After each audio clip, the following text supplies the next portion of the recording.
Hey sis, it's Mahogany Muse here. Some of you might remember me as the host Seek Wisdom on the podcast and internet radio show Black Womniverse. As I take a walk down memory lane, I'll be sharing shorts and highlights from my previous podcast. If you're watching this on another platform, I invite you to follow my new channel at Black Womniverse 7 on YouTube. Today, I'm excited to share an episode titled Goddess, Alpha and Omega, Culture and Sacred Sisterhood from January 1st, 2010. This episode dives deep into the truth about who and what stood at the center of our goddess cultures, both past and present. We'll explore topics like mythology and archetypes, sacred sisterhood, and so much more. In this discussion, you'll also hear from some of the sisters who mentored me along my journey. One in particular had a profound impact on my life, Pastor Jeanette Flowers. Her wisdom and insights are truly transformative, and this will be the first of many conversations I'll share with you featuring her powerful teachings. This episode was designed as a roundtable for sisters to call in, ask questions, share comments, and connect. I've been dedicated to this work for Black women for a long time, and I'm so honored to continue sharing this journey with you. Tune in and rediscover this timeless wisdom.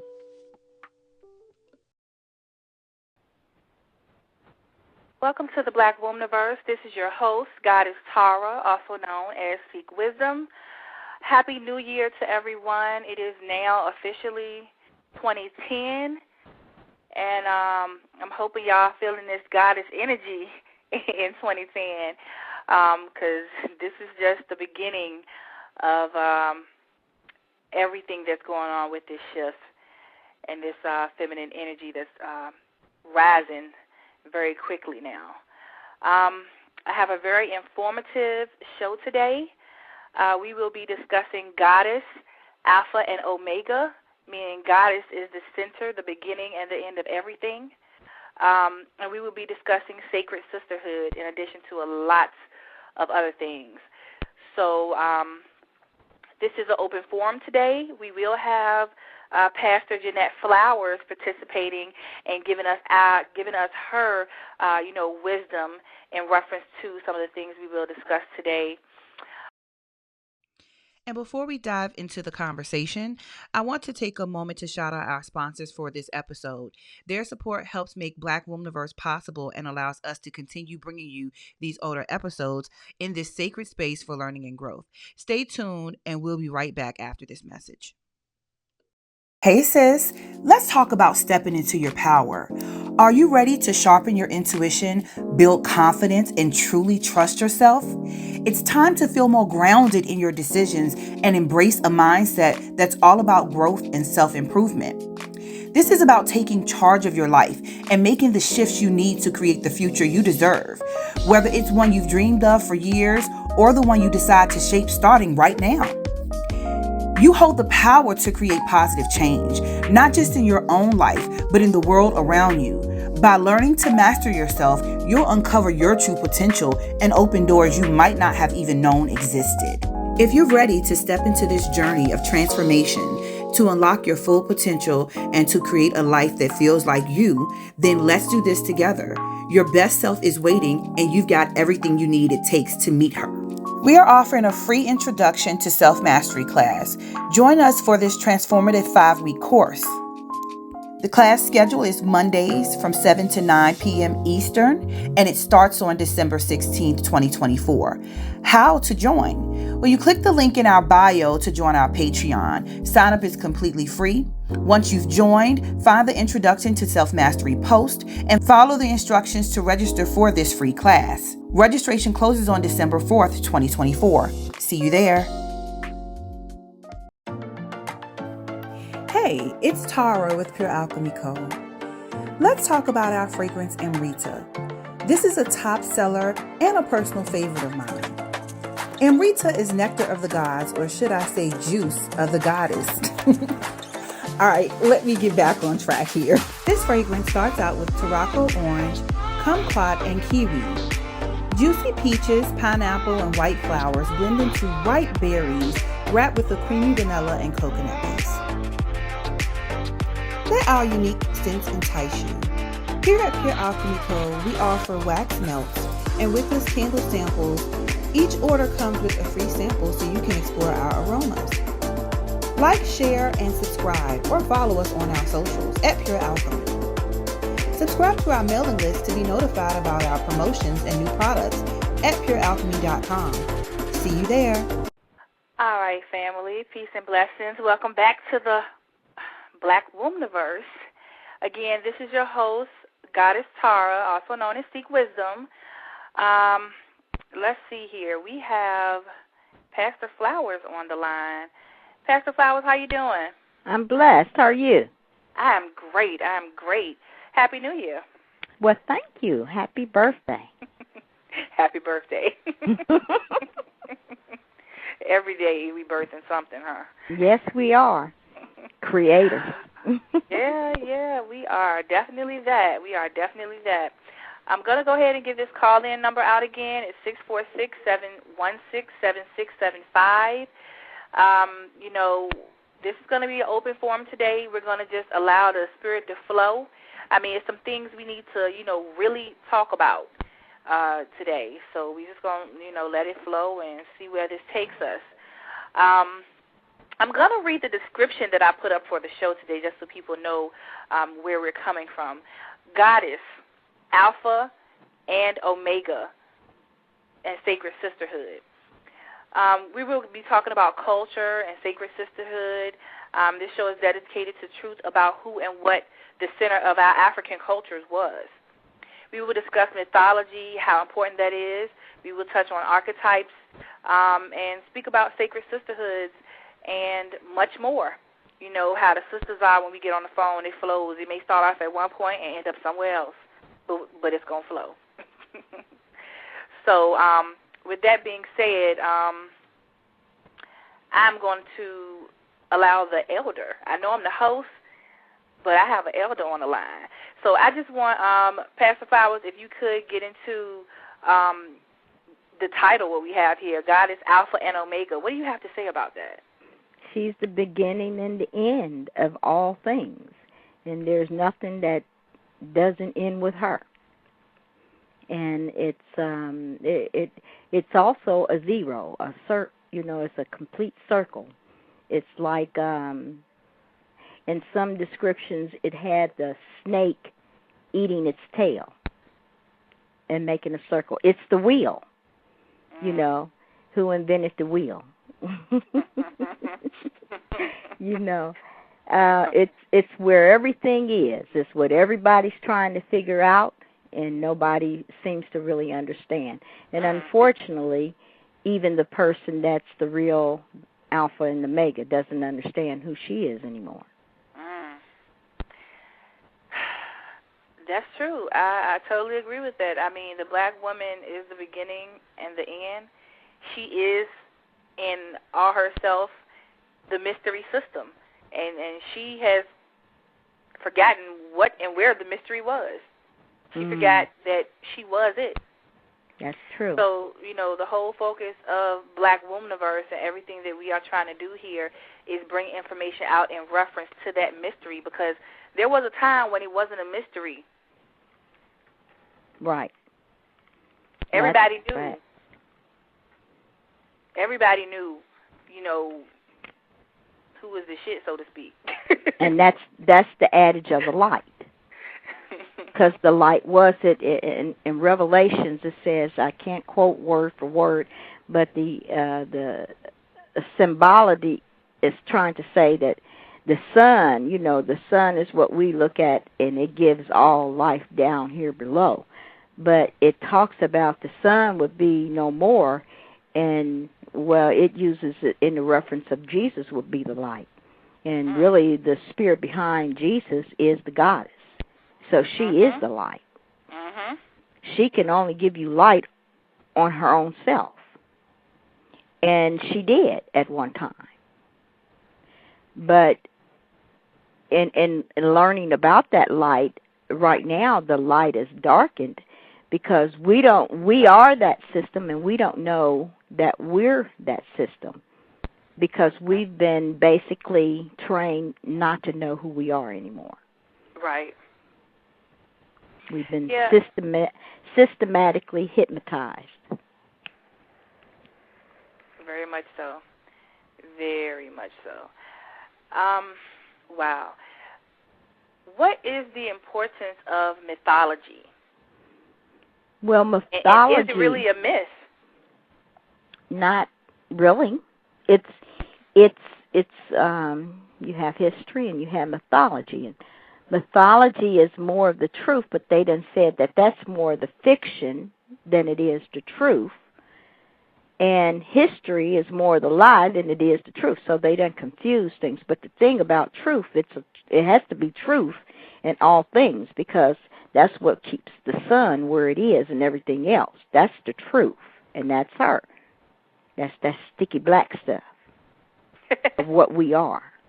And we hold things in place. So you have to always have a little truth, and then you got a little of the lie in there. And it's like a vaccination. You're really okay, but then they put a vaccination that tells you they're going to make you better than what you are. And they're going to help prevent certain illness, not come on you. But in fact, what they're doing is putting the illness in you. But you don't know that. And see, you have to say yes. You have to be in agreement for them to do it. They're not doing it behind your back. They're really doing it in front of your face, but you don't know what it is. Because you don't know who you are anymore. And so it's like, I'll let you ask me the next question. Because that's one of those things you could get lost in, because it's that deep. I mean, some people forget mythology has always been. It was a way of us teaching our culture and teaching life lessons and teaching history all in one, while making somebody think it may or may not have been true. Because some people, they didn't want information to get to, because at some point, everybody knew everything at one point. But at some point, only certain information was given to certain people. Mm-hmm. And mythology was a way of telling the truth without necessarily people knowing that it was true, so to speak. Well, that's the secondary. That's what it became. Yeah, that's the secondary part. Yeah, that's what it became, But it was really a way to describe with all that they knew how to do and put in words. They're trying to describe the elements, the character, the spirit behind God. And so, and then there also is many different levels there, because they're also telling what they did do. We see half man and half this. Well, that's really what they did do. Because, I mean, if you're learning science, you have to experiment. True indeed. And so mythology tells you really some of the stuff of what they did, but you don't understand that. Why would a man and a horse need to be together? You're not really understanding that. It could be, the story could have been telling you about H2O, but not really just say H2O, because people didn't know what H2O was. Right. So you told it in a story, and you told about the spirit behind it. And the spirit, I mean, is it can come into a storyline, because you're telling all the works of that particular element in a story. But you're really talking about something else. And the priests that wrote it that way, they knew what they were talking about, but the average person, they would just see it, well, this is beyond me. A man and a horse, I've never seen anything like that. It just don't seem possible. But then they have estrogen that they put in you, comes from a horse.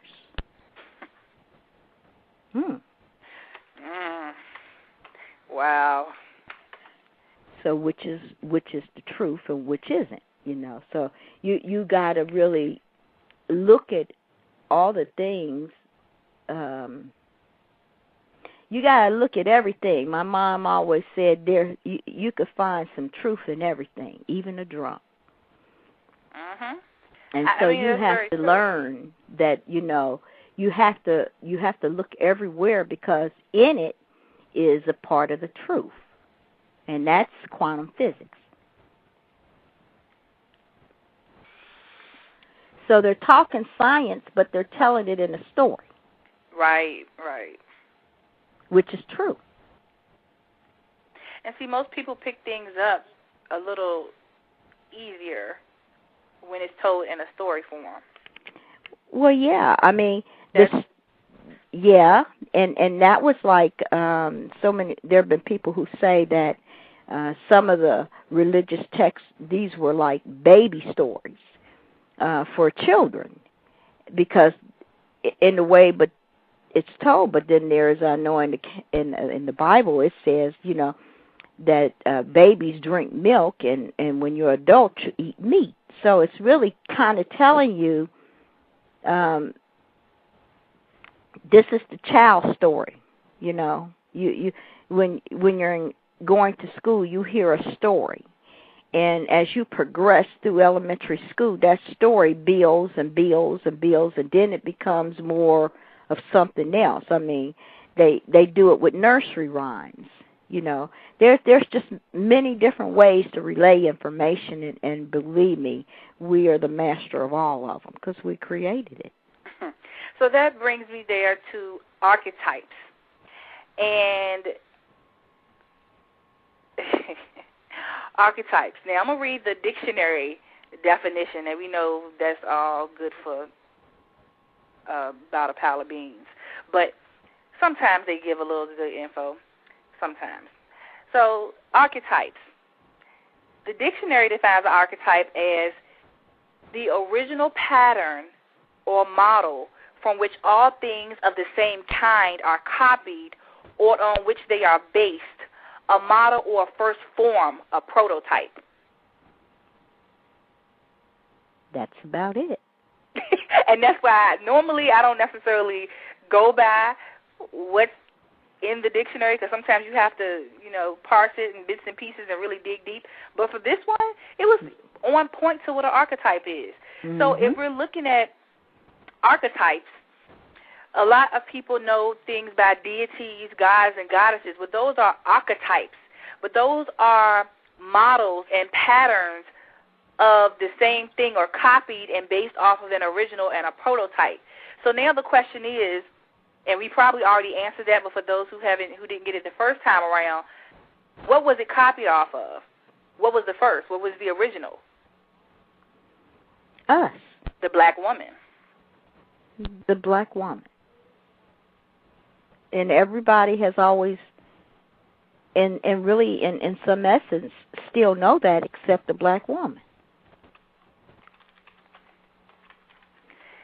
Now, I have a sister that's in the chat room that I really would like to chime in on this conversation. Sister Bird, if you could please call in, 646-716-7675. And Queen Goddess, Uokis Ra, please, I would love to have, this is a roundtable discussion. We need the queens and the sisters on the phone to discuss this, because these shows and these forums are a ways for our other sisters to get this information. And, it opens up their minds so they can start doing their own research, because we can get information and we can read books, but we have to do the work ourselves. We have to go dig deep and find things ourselves. So I want, if y'all could, call in and participate with the discussion. That would be perfect.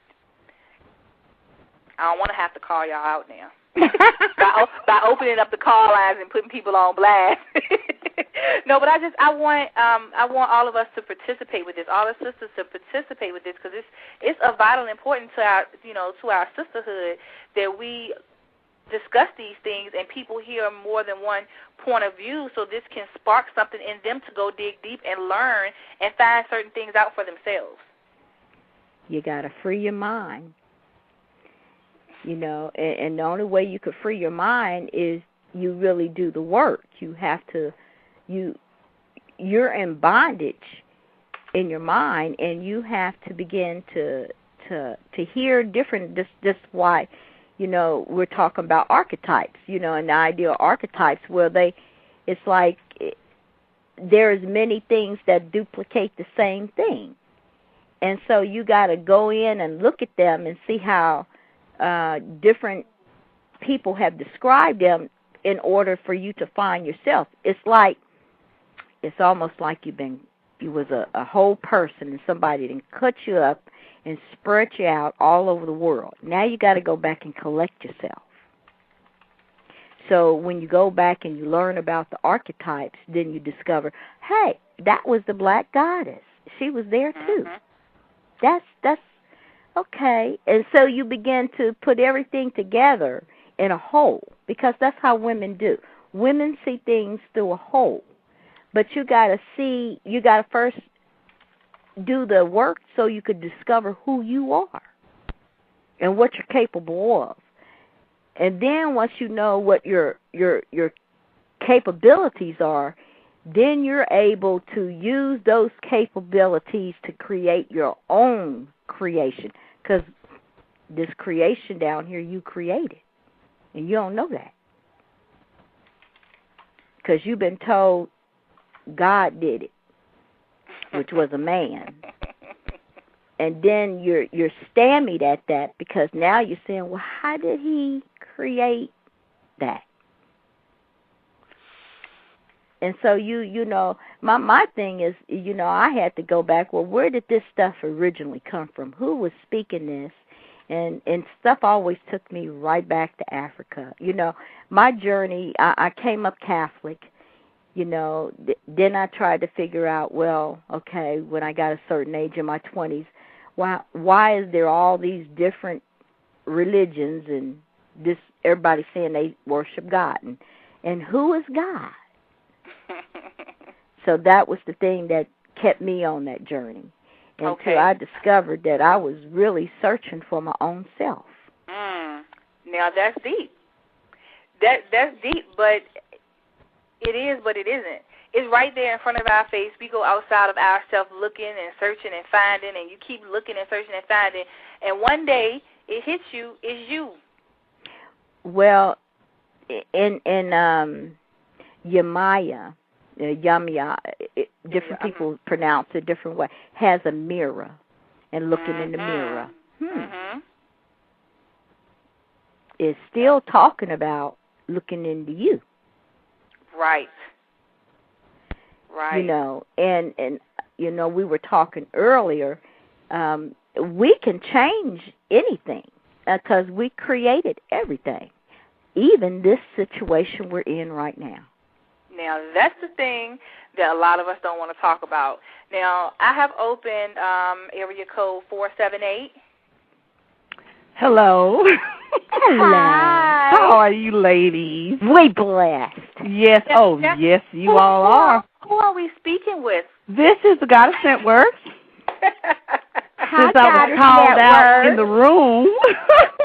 Goddess Network in the house. I wanted to say this, and I'm going to let you all finish, because I'm just enjoying the conversation. But I wanted to say something that I kind of get, upset, a little perturbed about while we are talking about archetypes, because, in just studying this stuff and studying your own, a lot of times women, we have to study, Caucasian women's literature, and they mask us very well. And I found this out earlier, and I've even had, because I'm more warrior, I don't have a problem with arguing with any of them. But when we talk about the dark goddess, a lot of times it is placed in the archetype, little corner. And some others do that because they don't want black women to know that that is them. They'll say that the dark just means evil, or it just means, bad, or, when they talk about the chrome, they'll say it's just hidden. But no, dark means you. It is the black woman. And I've had these conversations plenty of times, whether you're talking about Lilith or Hecate, but another dark goddess that they do not want to own up to being a black Libyan Amazon is also Medusa, and they want to say that those are not really locks, they're, something else. It is always something. So I just wanted to say this, especially even in Cali. I just want to, or the Dark Mother, Mary, who's the first Madonna.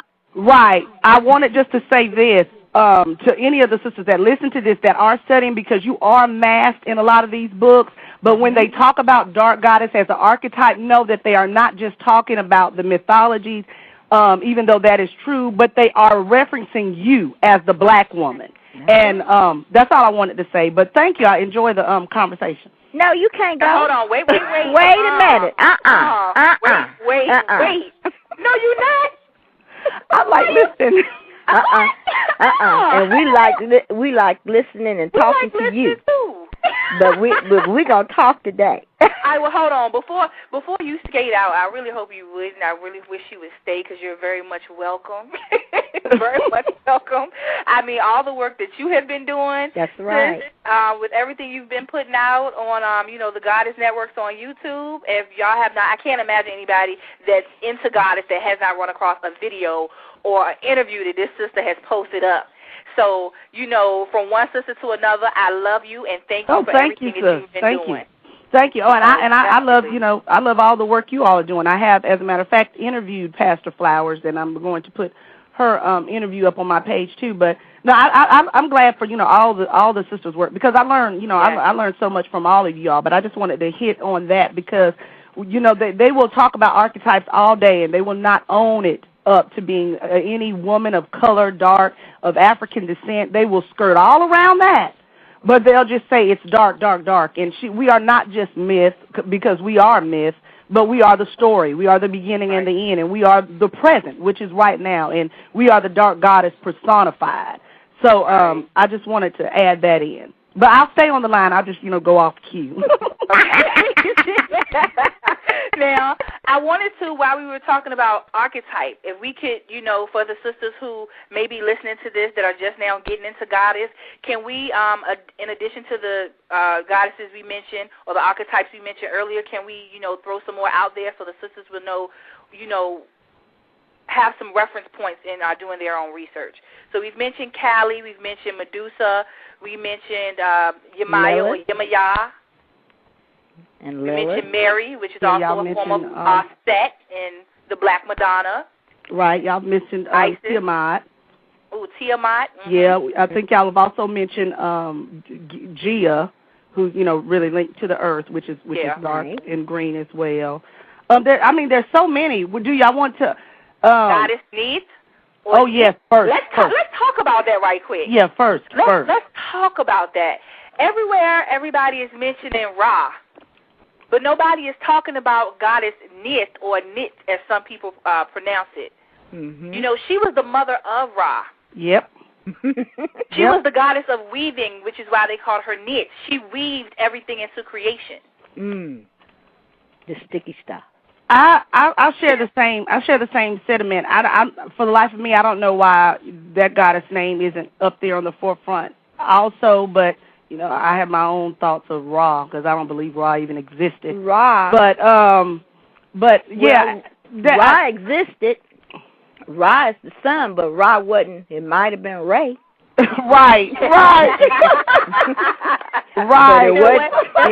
So what do you explain that? Explain that, Pastor Flowers. Ra may have been Ray. What do you mean by that? I know what you mean, but for the audience. The Kundalini fire is what?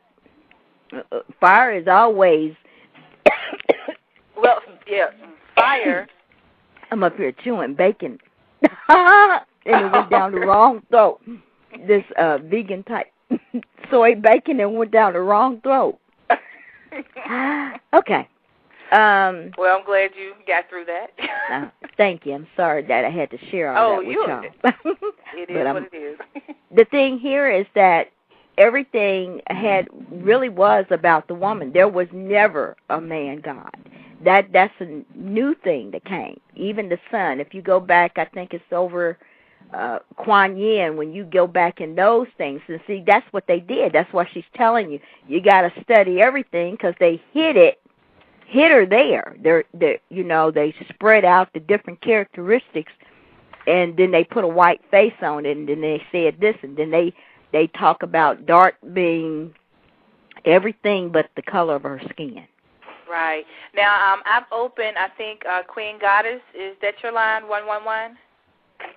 You got me. All right. Hello. How you doing, sister? beloved Sacred Sister Goddesses. It's a pleasure to be called out by you all. And I'm going to stop cooking for just a few moments to say I am Queen Goddess Ra in the house here, calling for Ra, the sun. And you all were talking about, or someone was speaking about, I think it was Pastor Flowers, our ability to create. And I just wanted to emphasize that and speak on that because that is my focus in life is creating, taking one form and consciously creating, taking one form and turning it into another form. And that we are in a constant, continual creating vibration in every breath that we take, every word that we speak, every thought that we have, every memory. And that we need to be really mindful of what is in our minds, what is in our hearts, what we are carrying around in our sacred temples as the goddesses that we are. Because once we step into the realm of the goddess, once we have reawakened that divine essence of who we really are, then we are magnified in what we do and what we say. So just be mindful that we are creatresses, and that we need to be more aware of what we do and what we say and what we think, what we feel, what we express. That's who we are. That is. And myself and Seek Wisdom earlier were talking in just that manner because everything is manifested from our feelings, from our thoughts, and then we create. And so if we're creating something that we're not happy with, then it's up to us to recreate it because we created it in the first place. Everything is created here on this earth by the feminine essence of love. I mean, that's what we love and we create. I agree. And everything in the universe is done, I can't even bring it down to the nanosecond.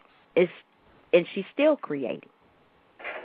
Because it's stated that, a star is born every day. And that's true. As we speak, a star is born. And that's us. And we're the stars. And now, I'm sorry. Go ahead.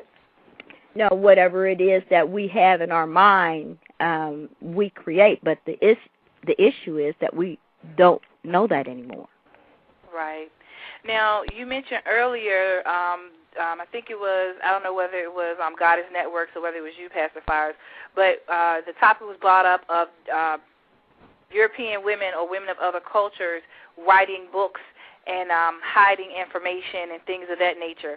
And that ties right into the fact that we can't just study African culture to go back to find Dark Goddess because we are everywhere. Mm-hmm. Mm-hmm. So we have to study everything. We have to study Vedic. We have to study Celtic. We have to study Native American. We have to study everything because we are everywhere.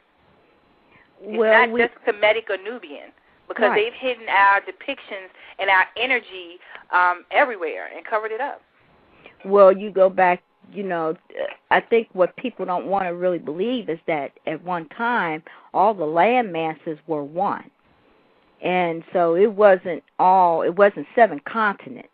Right. And the information was all the same. And it's so you have got to go when you got now we didn't it's like when you have a embryo, it splits in half and then it continues on and on and on. Well, that's where it's so many different cultures on the earth right now, but if you go back and you study every culture, you'll always find at the origin of all of them is a dark goddess. Mm-hmm. Exactly. And so when you find that out, then you're able, well, if the dark goddess is here and this is Russia, well, that meant we were here. Thank you. Then you'll get to understand, then you'll begin to understand, why did they make it like this? Why did I have to do all this research? Why are they hiding this from me? And this is the Goddess Networks. I wanted to add this in. especially when the wonderful sister was just speaking about creation, I like to say, like, from one came many, and to me that is, 100% true. And that is just, the whole orifice and vortex of creation there. From the dark mother came all of these others. From one deity came everything else. So to me, that is just like the epitome of creation. So when I see that there's, an Alat and a Minerva and a Hathor and an Ishtar and an Astarte, when I see, that there's Saraswati and all the other ones, that I can see them and still see me because from one came many. So that just speaks to the creative ability of not only the Great Mother, but the dark goddesses that are made in her likeness and image, that we are that. We're the vortex and epitome of creation for all of it, and we truly can create it. We truly can create it. When we see another goddess in another name, we know that is our progeny, and that's how I look at it all. I don't, differentiate anyone else's goddess path, if that's wherever they want to be in, Babylon or Norse. It doesn't matter. Celtic, it doesn't matter. I know that the root of it is the dark goddess, and that's how I see it. Right. And I think that is the most important thing that the black woman has to understand, because that's her place. She's not behind that. She is the originator of this, and she has to understand that. If she doesn't understand that, she can't take her power back. I agree. Wow. That's it right there. If she does not understand who she really is and that everything originated from her and through her, she cannot take her power back. Wow. Everybody is using her power but her. I'd like to share something with you all. All right. Please do. I am very, very Afrocentric. I have been culturally indoctrinated for many, many, many, many years. And in the course of this indoctrination, or my studies, my embracing my culture, of course there were pieces missing, like the goddess vibration. And the way it came back to me was through the European woman. Interesting. I have several sisters. One has been a sister friend of mine for many, many years. And she was holding a lot of information, which was inadvertently, or I don't know if that's the right word, ultimately she brought me the information, and then, of course, I embraced it, understood it, and am now helping her to come back to herself with the information, which is an interesting situation, because she was not able to hold on to it. It was too powerful for her. That's what I want to say.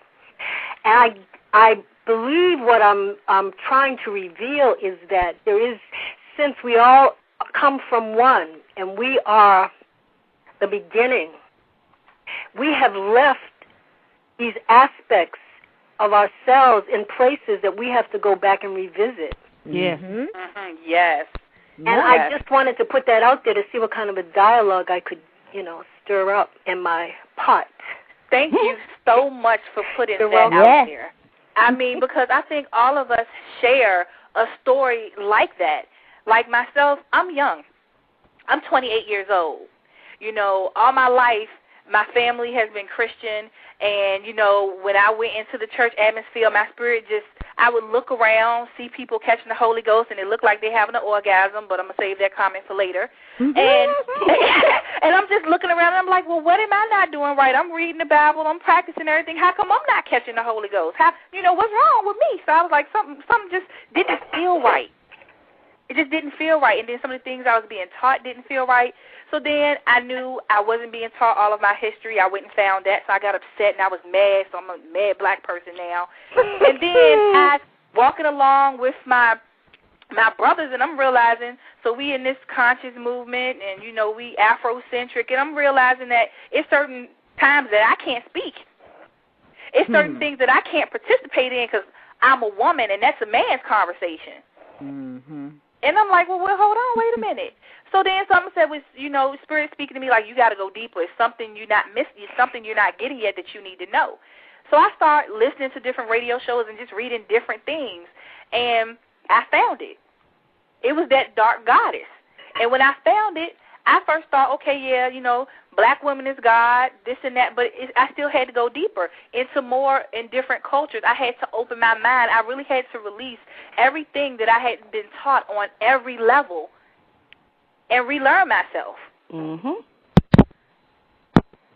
I was the same way. It's that the Queen Goddess spoke.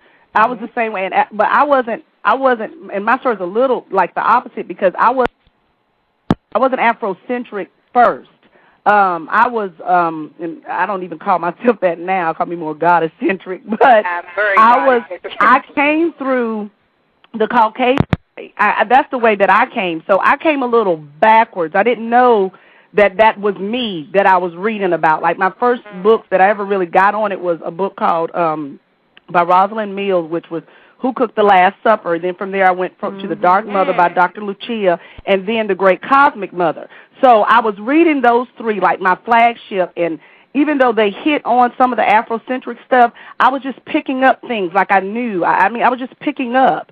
And I came the back way. So from there, I met another, wonderful sister, and Sister Sarud.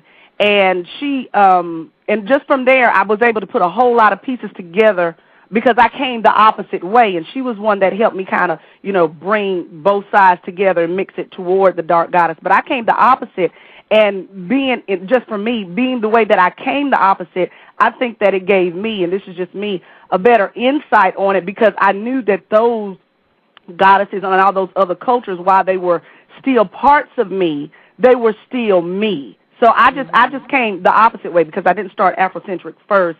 But I mean, it's been a wonderful journey. It's just been a wonderful journey, and I'm not ashamed for coming that way because I hear some brothers and some other people too have such problems with other goddesses of other hues or other colors, and reading or their books or going to their seminars. But for me, I came that way, so I can't really dog it. But I do dog it when they try to leave out and keep their archetypal stuff on there. But I can't really dog it because that's the way that I came, and that's the way that brought me back to who I was, and now I'm able to pick out the dark goddess and all these religions. But that's just the way that I came. So I agree with the first sister that spoke, Queen Goddess, on that one. Yes. I think the way I came about things is basically I just really started knowing things. I just came here knowing things. And my mother, she always had statues of Mary. She had, really when I look at it now, she had a statue of Kuan Yin in a glass encasement. And we had to clean these every Saturday, her whatnot, she called them. But she was very serious about these things. This was her altar, and we didn't know that, But as I said, I came up Catholic, and one thing in the Catholic Church is Mary. And 9 times out of everything, all the celebration is about Mary, more than Jesus. So there were things that I didn't consciously at that time equated to the dark goddess, and all I knew is I came up in a household that said that I could do anything I wanted to do, and I never knew that I couldn't. And when I got into studying the Bible, that's it. And I didn't study the Bible until I was in my 20s, because in Catholic schools you don't study the Bible like that. And so I didn't really begin to study the Bible until I was in my 20s, because I'm trying to figure out why does all these religions or all these viewpoints of who God is, and why isn't it just one? And so that kind of took me on a journey. But every place I went, the force that was pushing me to go forward intimidated men, and I didn't even know that. Because in the household that I came up, I was told I could do anything. I never was told I couldn't do this because I was a woman. But now there were other subliminal things going on in our household that was undermining some things. And that kind of took me off track. And it really, as I began to get a lot older, and after I got ordained, that's when I began to just wake up, because once I started getting ordained and started, reading all the things you're supposed to do as a pastor, and I began to say, hey, this is about me, and this is all over. And then there were things that I just knew as a kid that began to fit together, and then I began to understand, well, this is a puzzle. So then it helped me to understand this is scattered. So then I started studying everything. And what I grew up in was the European way. So that's where I started first, and I found her. And that led me back trying to find out through language where when you say, well, you studying Hebrew or you studying Arabic, and then I'm coming up in Catholic Church, so we didn't even speak the Mass in English. It was in Latin. And when you start studying words, you go to Latin. You found Latin this, Latin that, and Latin Spanish, and French and German. People be really surprised to learn to decode the Bible. You have to know German. And that kind of made me, it was just taking me all over. And she was there.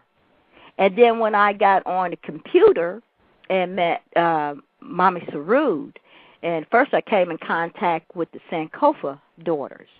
Then I began to put all this in a better picture, and it just began to flood. Things were just flooding. The journey is really an adventure. If you like adventure, it's an adventure. They got some of these shows on TV now. It was just an adventure, and it still is, because the adventure, we're constantly changing. It will never stop changing. That wheel will never stop rolling.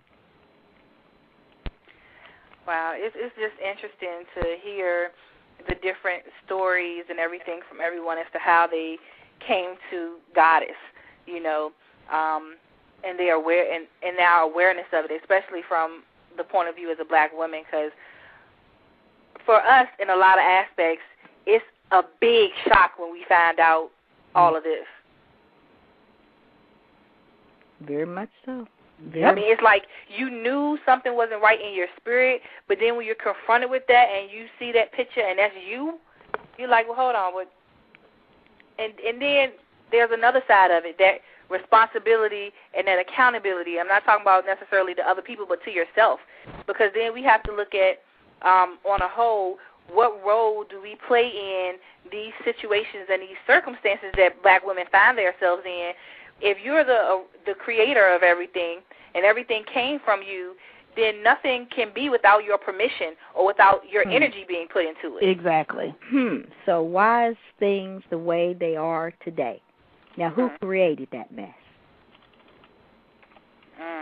And that's very important, because the one thing that's important to understand, if you do perennial and annual, one was here and one was made from the other. And what you're really breathing in and not really understanding, that it's just like you're eating food. So we talk about, try to be conscious about the foods we're eating, because some of the foods are foods that are not really real foods. They're all the nutrients have been taken from them, but it looks like it's good food, but it's actually, when you test it down to the biochemical level, it's not really helping the body. It's really actually hurting the body. So in other words, there's something here that's the real thing, and then there's something here that's imitation. And the thing here is that we have to understand that if we're the creators, how did all this stuff happen? And I was talking to you earlier, and I told you, well, we created it. And so now that's a hard thing to swallow, but yeah, we did. Because, see, a man, he'll say he want to do something. And if you're with a man, the sister going to do everything in her power to make it so. Now, why does he need you? Why can't he do what he needs to do on his own? Because he needs to. But why? We made it that way. Mm. And in terms of that, I was thinking, too, about what are we going to do about what we've done. Right. Exactly. Right. You know, now we found this information. Right. Now we found this information. We know that we played a role in it, so now what are we going to do? What are we going to do to fix this situation? And from my perspective, the first step is sharing this information with other sisters and forming these sacred sisterhoods, so that we can start doing the work on ourselves, you know, spreading the information and doing the work on ourselves, and that bond that we're supposed to have with each other as sisters.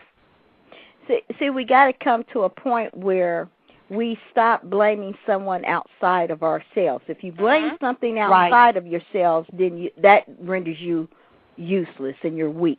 You can't control something outside of yourself. But if you look at what you can control, and that is self, then you're on the right spot. But see, that's what they don't want you to do. Right. I want to add this in, too, because I'm more of the proactive warrior type as well. But and this is just something that I would recommend, because this is what I did. When I came into this stuff, or, really got it, not just like the head knowledge of the stuff, but really started to really get it, I was very, very angry, very, very upset, just enraged. As a matter of fact, I even went through depression behind this stuff, because I was able to see and have a clear understanding of just how our temples were taken down. And that's a whole nother story, but just how in all areas of life our power was usurped. And what I had to do, just me, I had to process a lot of that anger, because it was anger externally, but it was also anger internally. So correct. I had to balance it out, and it took me. As a matter of fact, it took me like a year to balance that out, and for me to be more in warrior mode, proactive mode, than warrior mode, just pissed and upset at everybody because this happened to me. Or this happened to my ancestors. So for me, and I would tell the sisters that too, because this information is very shocking. It is very shocking what was done to our ancient mothers. It's just horrific.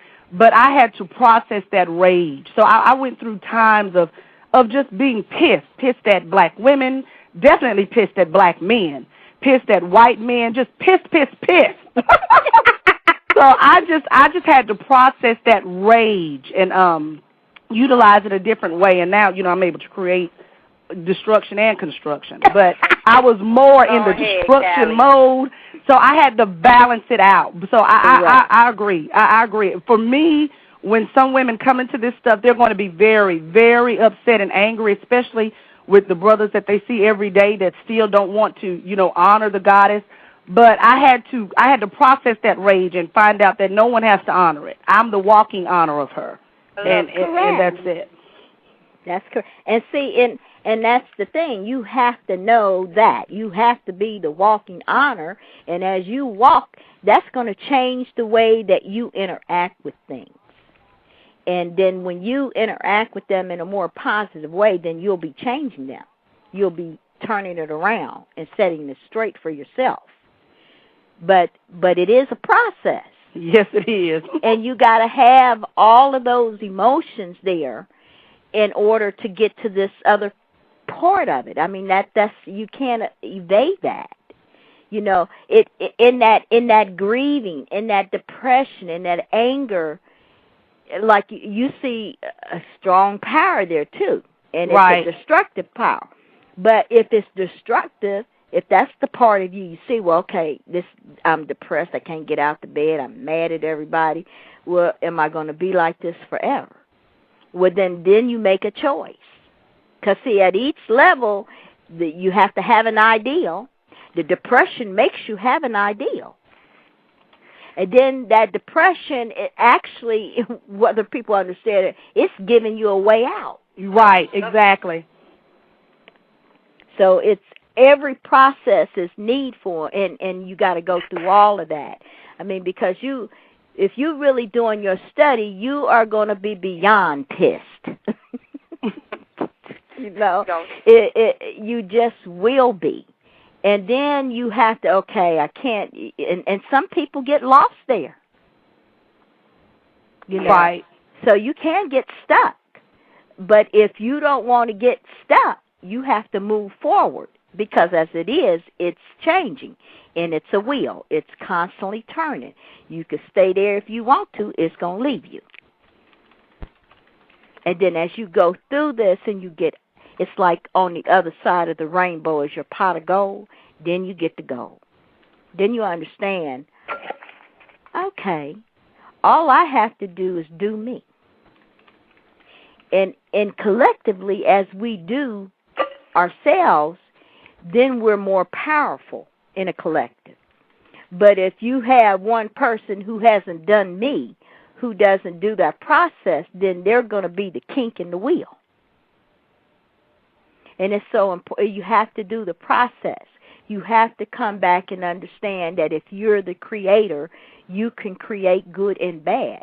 Now, you can consciously go along, or you can unconsciously go along. But believe me, you are the only thing that creates anything on this 3 dimension. Let me jump in right there with what you just said. We consciously can create good or bad. Mm-hmm. We touched on this earlier, but we need to speak about the word and what came before the word, which was thought. So we need to talk about our minds and thought. And I think Queen Goddess spoke on it a little while ago, but it's very important that what we think about, because the power that we hold, whatever we think about and whatever we give our energy to, we manifest that in every way, shape, and form.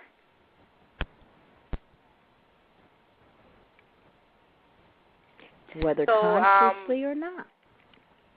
Exactly. And all that is like, people that deal with me, I'll kind of use Bible terminology, because I know what it is. And it basically says the people die for a lack of knowledge. Well, conscious is understanding the knowledge of all. Unconscious is having the knowledge of all but not knowing that you have it. So you don't know to use it. So it's like, what's that? It says a mind is a terrible thing to waste. I mean, see, you do things consciously or unconsciously. You know, if you decide I'm not gonna ever learn how to read, then that's a conscious thing. But you might not really be doing it in a conscious. But if you're not going to learn the language or learn how to read, then it can be a subconscious thing too.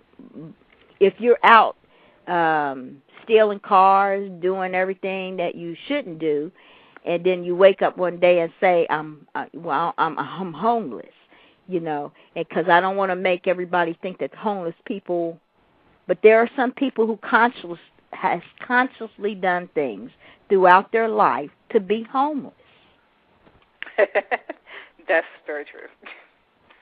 And so that's what we got to understand, the thought, you know, everything is made from a thought.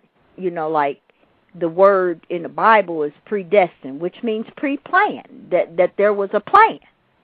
Somebody used the thought, put it down in word, and made it a plan. And because plenty of people look at that word and manifest that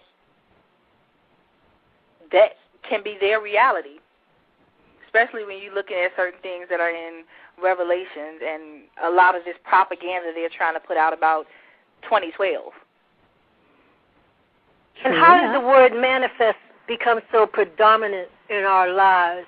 But I just want to say this about what I know we can do to help change it, in addition to changing ourselves. Each one of us generally comes in contact with youth. We bring them into the world. We carry them in our temples. Mm-hmm. We teach them. Mm-hmm. And through them, that is one of the greatest ways we can transform planet. That is to what we put in them, what we awaken in them. When they are in our temples, when we are bringing them forward, what we are saying, what we are feeling, the same vibration we are creating, and creating beings to help to bring in, or not to help, but to bring into existence what it is that we are calling forth. And we need to be clear about what it is that we are calling forth. Correct. What kind of a place, universe, womb-niverse that we want it to be from henceforth. And I want to commend the young sister, Black Womb-niverse. You're fabulous at 28. I look forward to experiencing you at 38. And also, really? Mama Sarud, who I have never met in person, but my few encounters with her over the internet, she is definitely carrying a strong banner and energy for teaching of the goddess vibration. Oh, yes, she is. I humbly say thank you to, what you said about what I'm attempting to do here, what I am doing here. And as far as Mama Sarud, wow. Goddess Networks, Mama Sarud, Diva Mama Tanya, Pastor Flowers, Lady Phoenix. These are some of the sisters that I was listening to that kind of they answered the questions that my spirit was pushing me to look for. And when I heard them speak and when I saw the things that Goddess Networks was putting on YouTube and heard the things that Sarud and Diva Mama Tanya, and I've listened to some of the shows that you have as well, Queen Goddess Yogis Russell, all of this information sparked something within me and made me know exactly what it was I was supposed to be doing right now.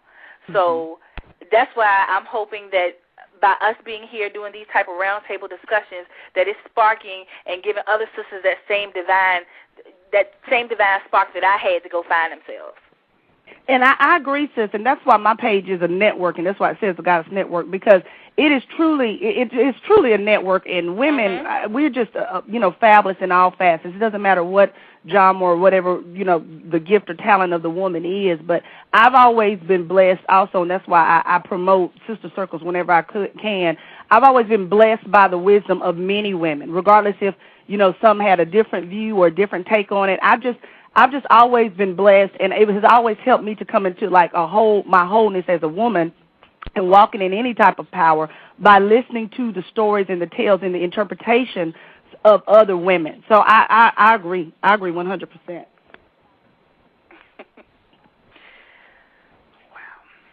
All right.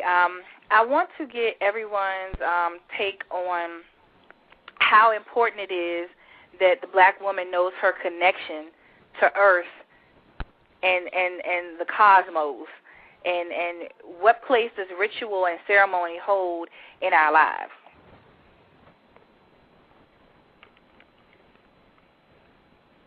So anyone can speak first, whether it be, let's go with Pastor Flowers. Well, repeat that question again. I'm going to go try to answer it the way you asked it.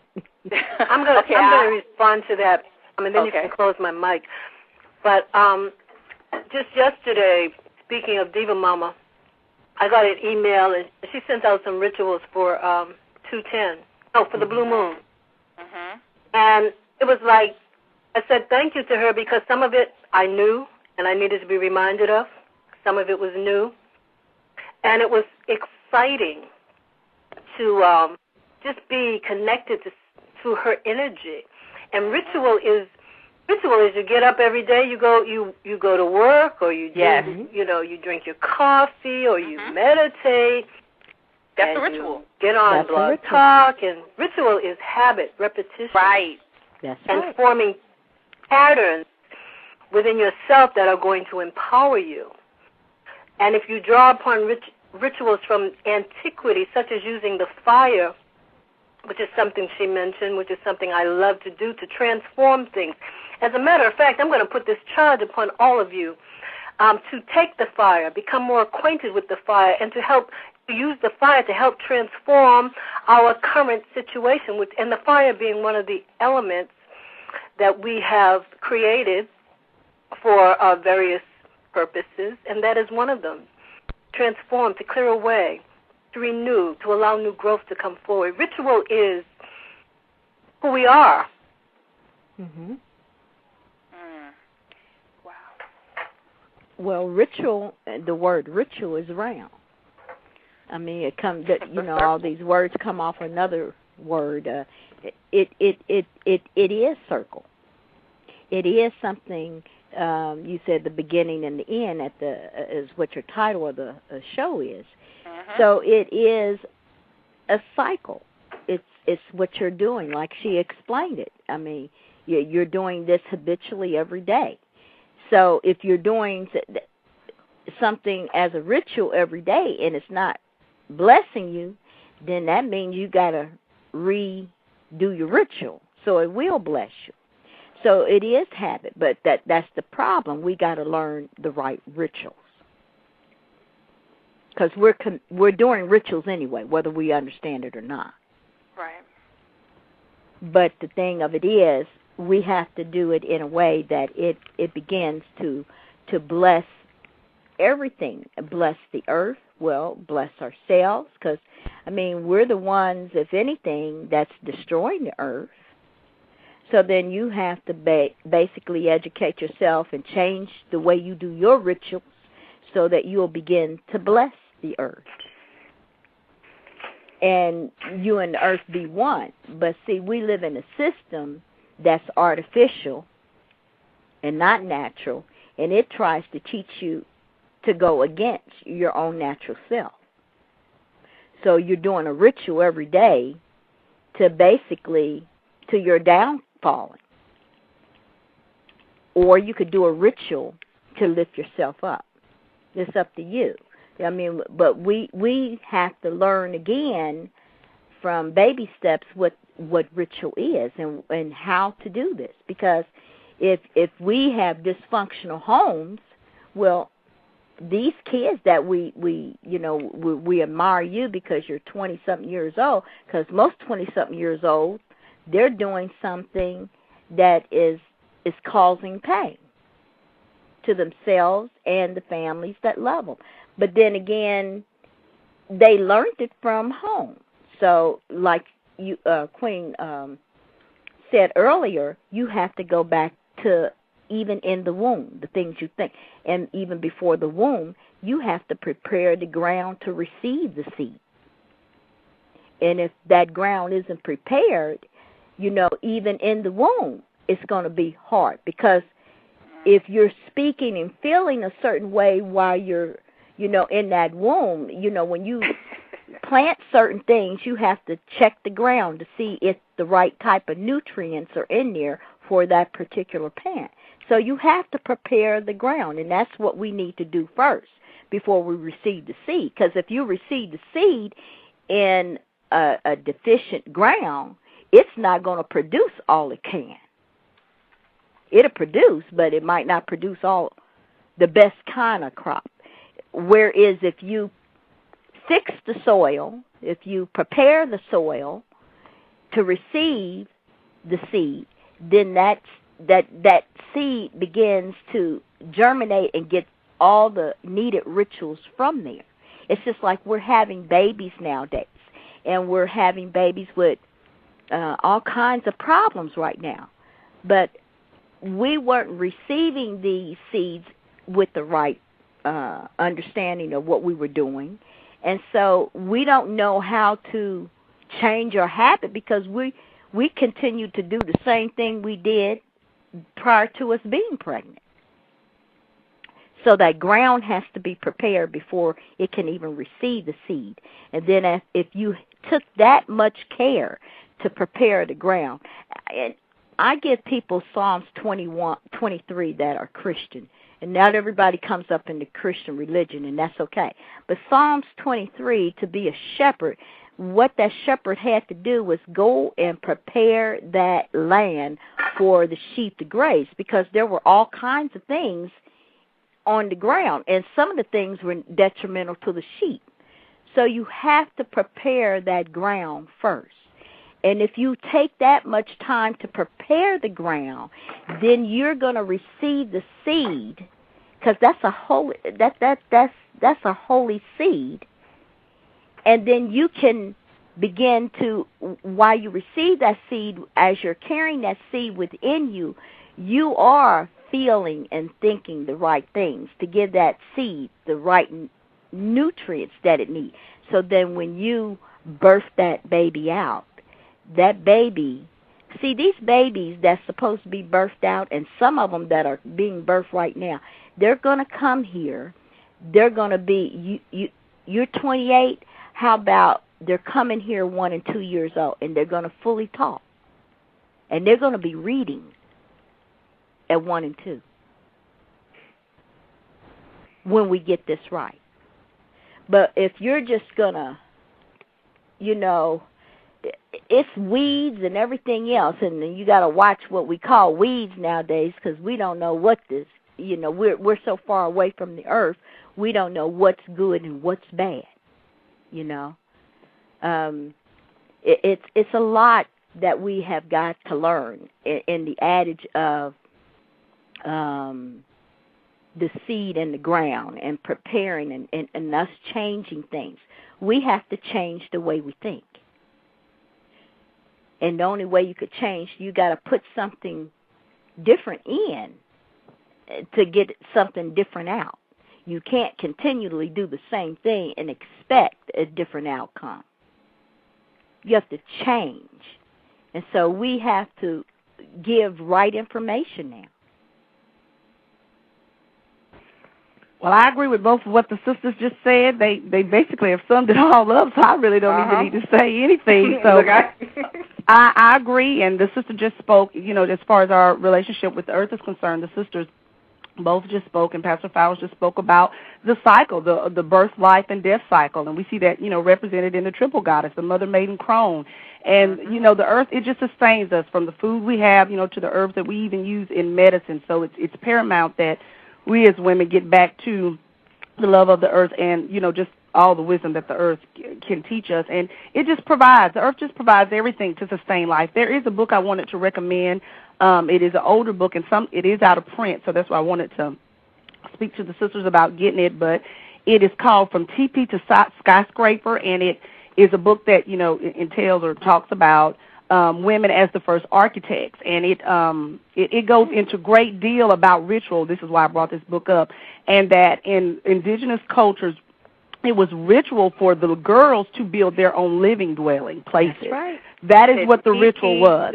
And what's the name of the book? From Teepee to Skyscraper. And that's what the ritual was. So those women could not build dwelling places if they did not have any type of respect for the earth, if they didn't understand the earth and all the things that, the earth provides for us that sustains life. So I agree, and ritual for me is just key, because all things go in a circle anyway. If you can get on the circle, whatever your circle of life is, and stay on it, you will see, your life change 100%. I've seen it myself, even from, just working with the moon cycles, that, certain rituals that I did on certain days, produce certain things. So ritual for me is key, and I will say this, and, I'll get off the phone too, that you will eventually get to a place in ritual where you just become the ritual, where a lot of the props that you feel that you need, you will no longer need. You will take those elements and you will make those elements mirror things or aspects of yourself. Right. And that's where I am now. And I enjoy ritual. I enjoy ritual, period. I have, a bath ritual every night. And I would encourage women to do soaking and bath rituals every night. To get clear and focused and, release any type of stress. But ritual for me is key. Ritual for me is key.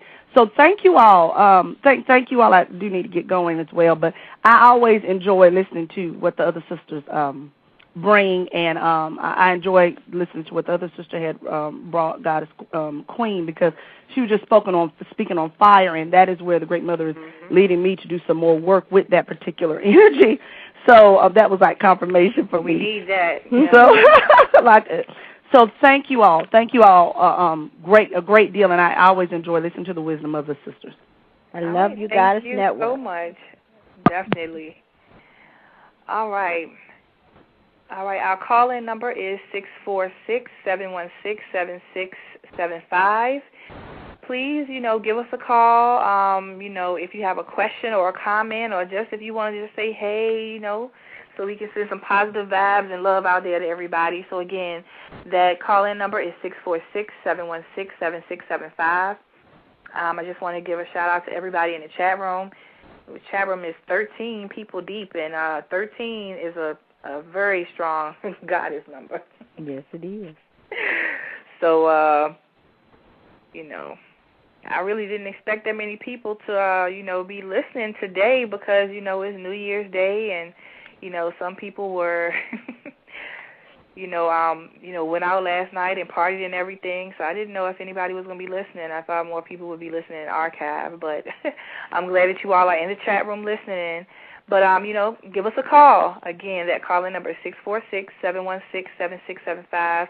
We would love to, hear from you, hear your thoughts on what we've been discussing today. Let's see. Wow, this switchboard is, okay. It is. Okay, so we were talking about earlier when you and I were talking, Pastor Flowers, we mentioned money. Mm-hmm. And you were talking about how everything, every symbol or every shape that has a curve is a depiction of a woman. Mm-hmm. And so when we started discussing money and how money has feminine energy, you started talking about the symbol for money. Can you touch on that? Well, the symbol generally for money is like you see two strikes in an S. Well, the S is the snake, which is feminine, which is always represented the female, and the 11 is the high priestess. And the thing here, money is you. We are money. We're whatever, because everything is about the sacred sexuality and reproducing. Everything to have money and power, that means you get the best of the best. And if you're alpha male, you're trying to you want to breed with the best of the best. Mm-hmm. And so money represents goddess. It always has. And if you get a book on symbologies, and it'll tell you that. That S, the S is always the snake. It always represented the snake. Now, I'm going to ask you some questions about some stuff we talked about long ago when I first started talking to you. That was so long ago. You and Diva Mama and Sarud and, wow, the conversations I have heard you guys on, or you queens on, rather, because you're not guys, but you were talking about, I remember one day you made quite a few comments. One of the famous Pastor Flowers quote is, "The mother and the whore is the same thing." That's not the only one I'm going to call you out on, but I want you to touch on that. The mother and the whore is the same thing. What does that mean? I'm a mother and a whore, too. I like I said, I deal a lot with Christian people, so I'll come up to them and I'll tell them who made the whore and who made the mother. And they'll stop and they'll think and they'll say, well, man. In a sense, he gave them those names. I mean, to be a mother, you have to have a child, right? Mm-hmm. Well, which in comes their first, eyes, yes, which comes second. Not really. Well, well, you really do. In the adage of using that ideal, using them words together, the mother, she comes first. Okay, he makes. This is the good girl syndrome. The good girl is the mother. The bad girl is the whore. Now, we got to go back and start using etymology and things on these words and getting to understand that this was the whore. So whore is a dramatic terminology for that. But it had to do with the temple priestess. Uh-huh. See, I'm about to get my book of the Woman's Encyclopedia of Myths and Secrets.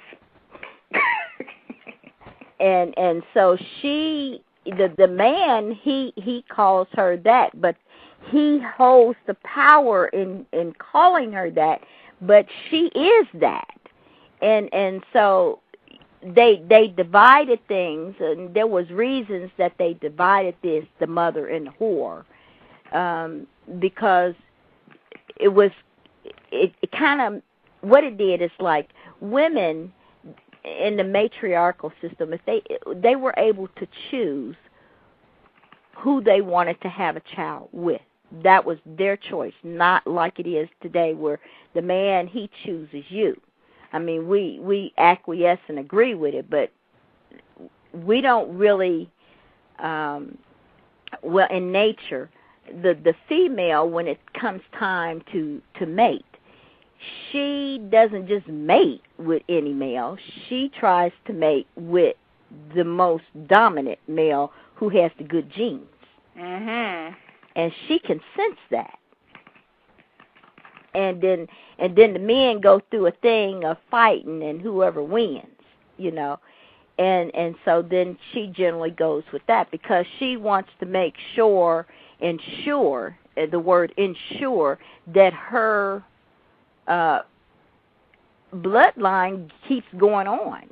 And if it's sickly, it's not going to keep going on, is it? So she had something within her to really know that. She could see through to see if he was sick.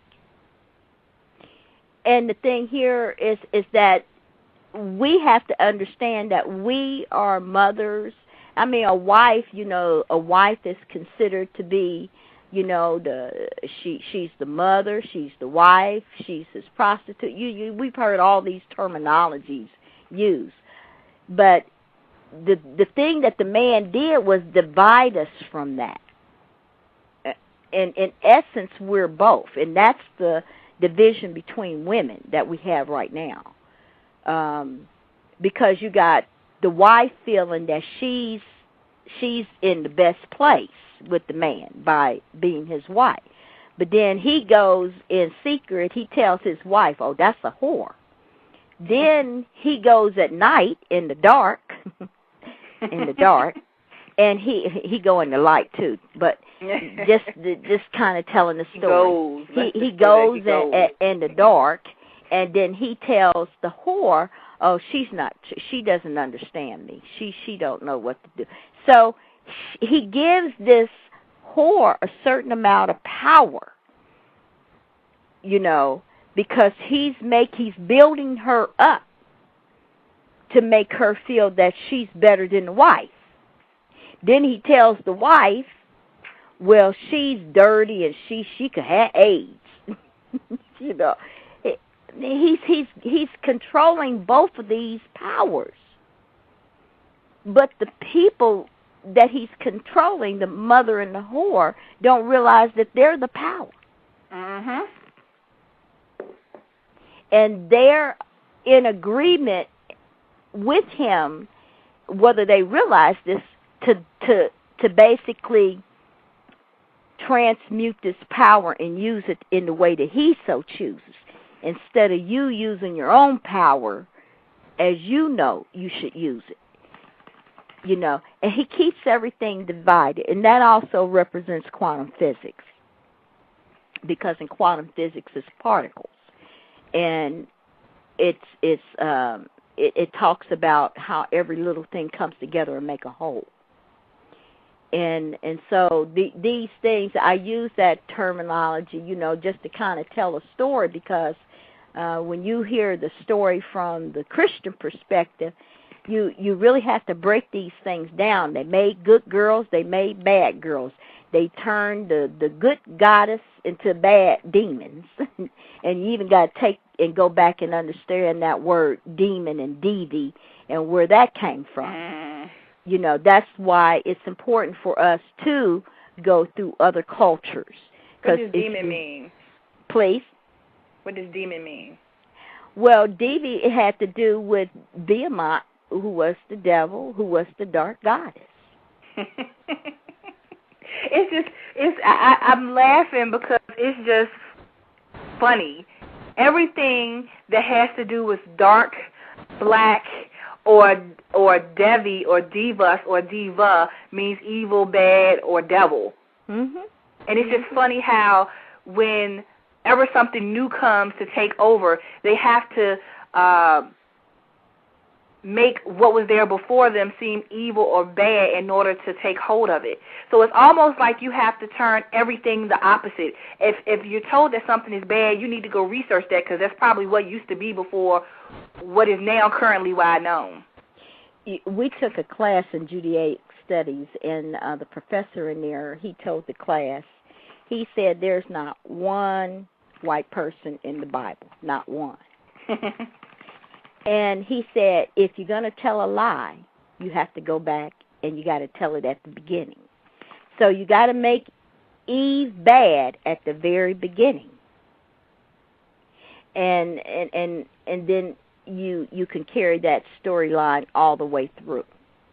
That's where Reverend Majadi Baruti, he did a series on Paul.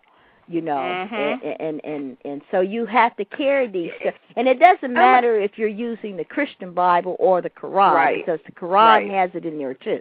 Right. Because really the Quran and the Bible are the same thing. Right, it's the same book. The thing I want to touch on with that is,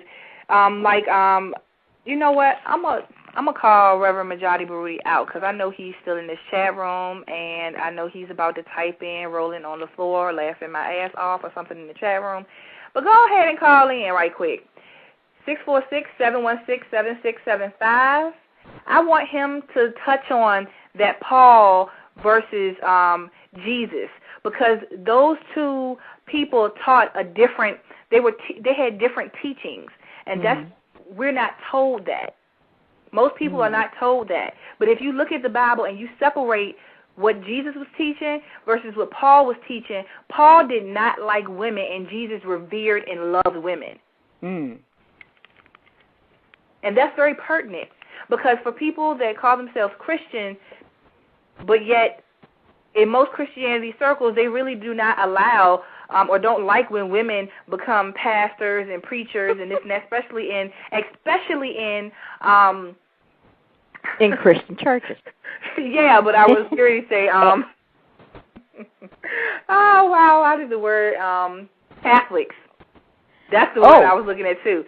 In Catholicism, the woman cannot be a preacher. Come on now. In Judaism, you don't see a woman being a rabbi. Well, they haven't, but they are now. They are now. They have been for the last 50 years, and people don't understand that either. They have been secretly. It's a lot of rabbis that are women. Here in Cincinnati last year, they just ordained the first black one. All right, we have Reverend Majadi Baruti on the line. For those who are not familiar with you, first of all, peace, brother. How you doing? Peace. I am goddess blessed. I am black goddess blessed, dark goddess blessed, triple goddess blessed. I am blessed to be in your presence. I am honored to be in your presence. Welcome to the Black Womaniverse. Thank you. Welcome. Thank you. Powerful, powerful. And you know what? For this to be impromptu, sister, you pulled this together pretty good. This is. I mean, I'm serious. This is. I mean, I'm talking to another friend on another chat, and she's saying like this is like really good stuff. This is like great. This is great broadcasting. Period. As an old school broadcast, this is great broadcasting. Oh wow! This is the paradigm shift taking place. Yes, it is. And Spirit told me that it was my job to do this on 1110. Crucial. And I initially set it up to do it at 1110 at 11 a.m. Right. But I had to change that. And I was promoting it, too. I was promoting it on Facebook. I saw you put an update on my page on Facebook. Thank you. No problem. I was like, let me change this quick. Yeah, my sister threw me a little curveball last night. Her and her fiance wanted to go out, and, that was her first time out after having her new bundle of joy. Okay. So who am I to turn her down for that? Plus, I love babies, and he's so adorable and so cute. Yeah, babies are what this is all about, even. Yes. It is that we are, this vibration that we're moving into in 2010 with the blue moon situation, and it happened on New Year's Eve, and I could, before this started happening, I could feel something happening, and I couldn't quite put my finger on it because I understand that though I am praising and preaching the Most High Goddess now, I'm opening up my vibration for her, and so my intuition from the feminine spirit within me is growing massively.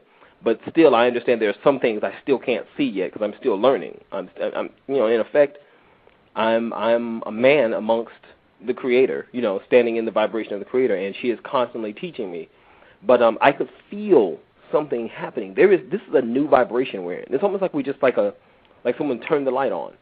Mm-hmm. And 2010, I am calling it our year of health and wealth.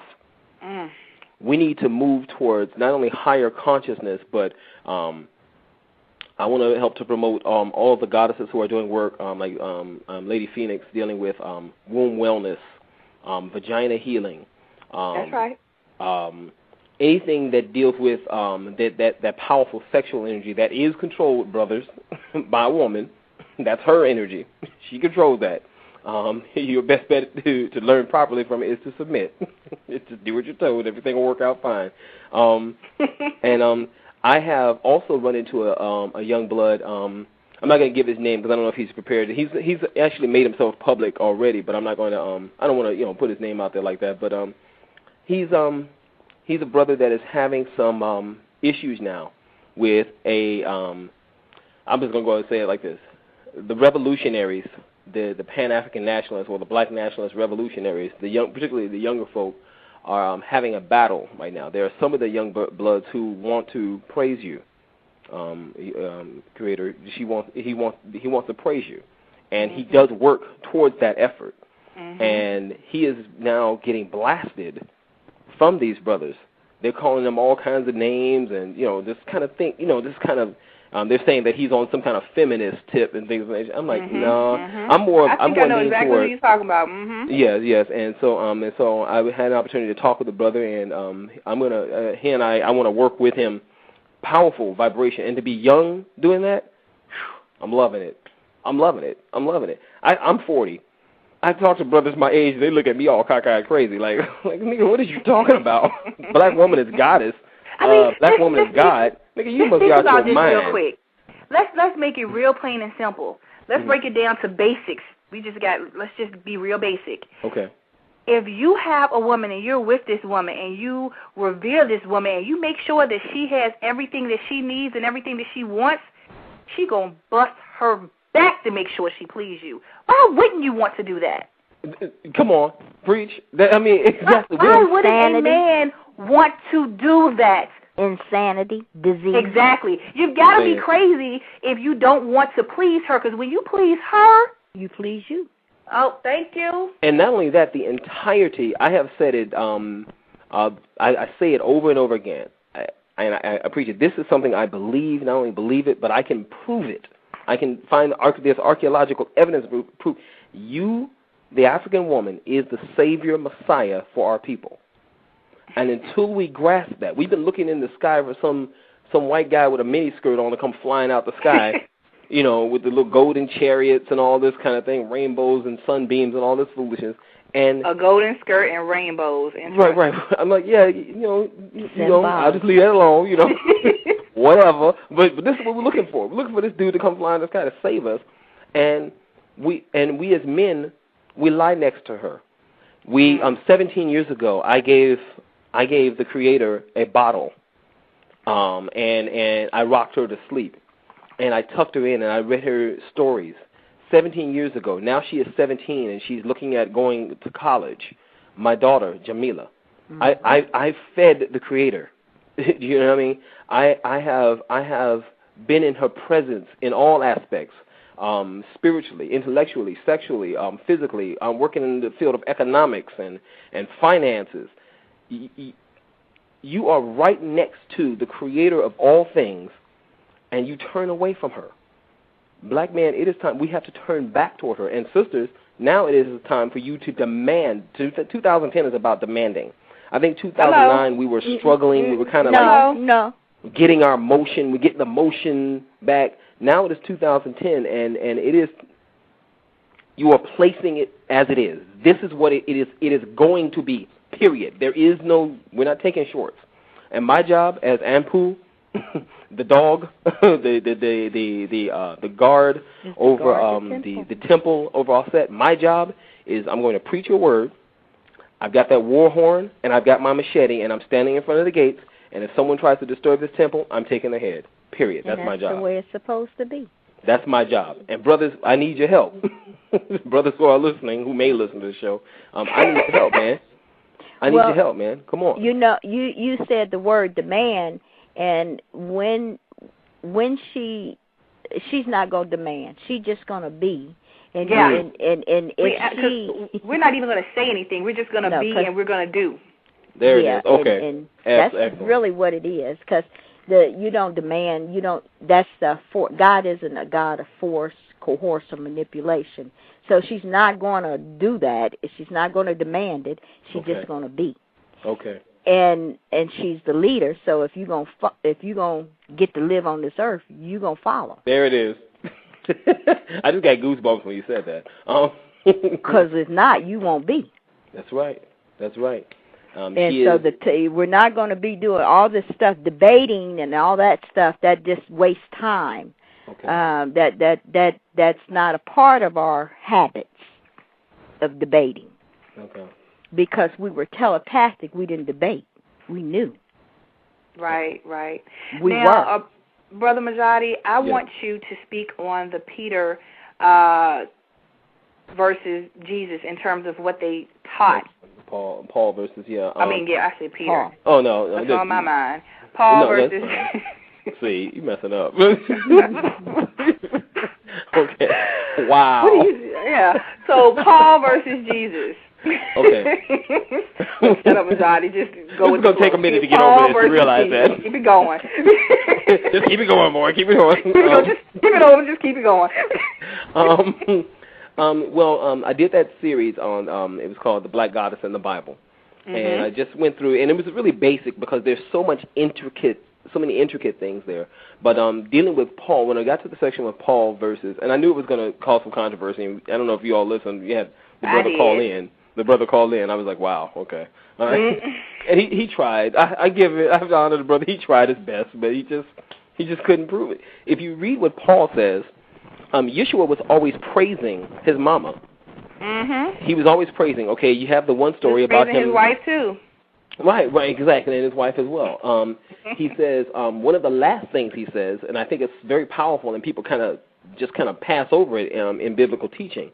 He's on the cross, according to the story, and he points to Mary, and he never says which one. Right. Because both of them were there now. You know, they weren't dead, they were there. So he points at me, he said, "Behold thy mother." But then he turns to the male deity and says, "Eloi, Eloi, Eloi, lama sabachthani." Forgive me if my Hebrew is bad. He says, my God, why hast thou forsaken me?" So he's questioning the male God, but then he's pointing to his mama and saying, "This is your mother." Then there's the story about the woman who is supposedly being charged with adultery, and he sends the guys on their way saying, "Well, which one of you guys have never done a sin before?" And really he even questions whether this was a sin at all that she committed. And all he says is to just go and sin no more. That's it. He's constantly praising woman, constantly. He's talking about being born of the mother and this, that, and the other. just constantly. You go to Paul. The teaching is mathematically opposite. It's almost as though he's cussing at Jesus. He's just, he talks about women have to sit down in the church and shut up. He says basically that the man is the head of the woman, and the woman, she just Nothing. I mean, he just I got a question. Constant, and they contradict each other. So I say that in Judeo-Christianity currently, and I'll get to your question, in Judeo-Christianity, they're not talking about, it shouldn't be called Christianity, it should be called Paulianity. Because you're preaching from Paul's position. You don't give a damn about Jesus. Christianity. Paulianity. I mean, it has nothing to do with Jesus, nothing at all. Right. Okay, your questions, my question? Well, my question is, according to the Bible, when Jesus was put into a tomb or whatever, there it is. And according to that story, that mythology, when Jesus supposedly arose again, when they put him in, when they buried him or what have you, he had the women tend to him. Right. The women tend to him. My third eye and my spirit is telling me that according to what I'm reading, that Jesus was a priest of our set. That's what I believe. Yeshua was a priest of our set, and there's a difference between 12 disciples and 12 apostles. Yes. Yeah, and the 12 apostles were women. The 12 disciples were men. The 12 disciples followed Peter. The 12 apostles were Jesus' priestesses, and he was a priest. He was learning from them. Right. Right. And then even the powerful symbology of him going into a cave. The cave that's a symbol of a womb. Right, a symbol of the womb. And then then he's wrapped in all white, which is an ancient Kemetic concept dealing with funerary rites, which was performed by women. I mean, and then he's found by women. I'm like, come on, this is That's so where easy. I tell you can't never tell a whole lie. You only tell a half of it. Even down to what do they call it? I done forgot my the thing where they take they so-called drink the blood of Christ and communion. Yes. That wine is a symbol of blood because that was something he was taught when he was a Essene. Everybody knows that in Christianity, but be specific. What blood? There it is. Menstrual blood. There it is. That's it. And then it's in a cup. And there's a cup. A cup is the womb. That's the womb.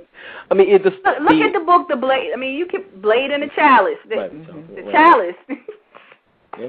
And this is repeated over and over again in not only Judeo-Christianity, but we find it in Al-Islam. We find it in the so-called Western religious thoughts. In Islam, they go to the Kaaba and they kiss this portion of it that looks exactly like. I mean, if it doesn't look like a vagina, nothing does. Okay, it looks exactly like a vagina. I'm thinking, are we not seeing this? Pastor Flowers, I hear you laughing because she and I just talked about this before the show. Yes. And we have got to begin to really live this goddess culture. We have to live it. I want to create a I'm working on trying to put together Black Goddess consciousness study circles around the country, wherever. And, it can be a mishmash of what I deliver, what Pastor Flower, whomever, whatever. It doesn't matter, just as long as the information is out there. And I'm definitely doing something here in Richmond, Virginia, so if y'all in the Virginia or surrounding areas, please contact me. I know Majadi is in North Carolina. Pastor Flowers is in Ohio. We can. Sarud is on the. What is she in Missouri? She's in Missouri. Bird is in Atlanta. Thank you. We could take this entire country. Mama Tanya D. Diva Mama is in Atlanta as well. We got Lady Phoenix in Washington State. In Seattle. And this is what we've got to do. We've got to begin to push. Every little thing. If I've got something, I'm going to make sure it's delivered to you all. Of course, first of all, I got to get approval. Make sure it's delivered to you all, and then we promote. We anything that you all are doing in the way of the goddess vibration and increasing and enhancing that vibration, I am duty bound, as a man first and foremost, but as a priest as well, to promote and open my mouth and speak your holy names. That's what I'm supposed to do. And this is going to look different. What is happening here? This is evidence. This particular program is evidence of what we are going to start looking like. We're going to live this, breathe this, walk this, talk this. That the black woman as goddess needs to be as household as BET video vixen concepts. We need to replace that. It needs to be just that. I mean, like for instance, if I say BET to you, you immediately conjure up images of black women shaking and wriggling on television, naked on television, with men throwing money at them. It's immediate. It needs to be just that immediate. As soon as someone says black woman, goddess consciousness should be right there. Not separate, not you think of the black woman and then, no. It's all part of who she is. Normal, walking, talking, living, and so that's what it's going to call on. It's going to be for the sisters to just live it. You have to live goddess consciousness, not just discuss it and we have these great conversations and then we go to the house and no, live it. You are it. You are goddess, period. There is nothing else. That is you. It is you. It has always been about you. So I just want to thank you all for having me or making me come on. Let me say it like that. Making me come in. I am definitely honored to be in your all's presence, and all I can say is praise her name. Praise her name. All right. We definitely thank you for what you do, Reverend Majati, and, keep up the good work. You are definitely preaching and teaching, and I hope more brothers come in and listen to you because, in all honesty, that is who you are teaching. You're teaching the brothers. Yes, exactly. I can't teach the sisters. I can't. All I do is kind of like I tell people I just have a horn and I just blow the horn and it's time to wake up. But I'm not telling you what you are. You are. I'm making everyone else. You're sharing, I can't teach you that. There's no way I can teach you that. You're sharing your experience and your awakening, and that's all you really can, and that's the divine journey there alone. And you're trying to tell the brothers, well, she's not trying to kill you. I'm living proof. I'm not dead. Right. Here I am. Hello. Nursing me. She's loving me. She's not trying to hurt me. And what she's asking for belongs to her. Well, thank you. You're just getting what is naturally in your vibration to have. So thank you very much, Pastor Flowers and Sister Seek and everybody. Thank you all very much for honoring me to be in your all's presence. Thank you all very much. We're honored. Thank you, brother. I love you all. Peace. Love you too. All right. Wow. Y'all, this energy is coming. Y'all just need to, we need to be ready for it, and we need to be willing to do the work. Wow. I wanted to let everyone know that I am going to be having a small retreat or meetup for sisters at my personal home because I have the extra space. I have plenty of space here at my home, and I have a salon area that's attached to my home that's used for salon purposes, but it also has a big open space that I'll be using for conferences, meetups, or what have you. So around the spring equinox, I will be hosting a women's retreat or a women's workshop or whatever you want to call it, but it will consist of no more than 12 sisters. Myself will make the 13th. So if you are interested, please get in contact with me. The sisters are more. You can sleep here at the home. We will be cooking together. We'll be doing a lot of things together. And during that retreat, we will also be going out to a cabin for one night to be with nature. And of course, ritual will be done while we're out in nature at this cabin. So. And I'll be giving some more details on a private conference call in reference to this. So if you are interested, please get in contact with me. You can get in contact with me through Blog Talk. You can get in contact with me through blackwomanverse.webs.com or the social network, which is the Ning site, and that site is blackwomenshealth.ning.com. Or you can email me at blackwomb@divinechemistry.com, and chemistry is spelled Khemestry.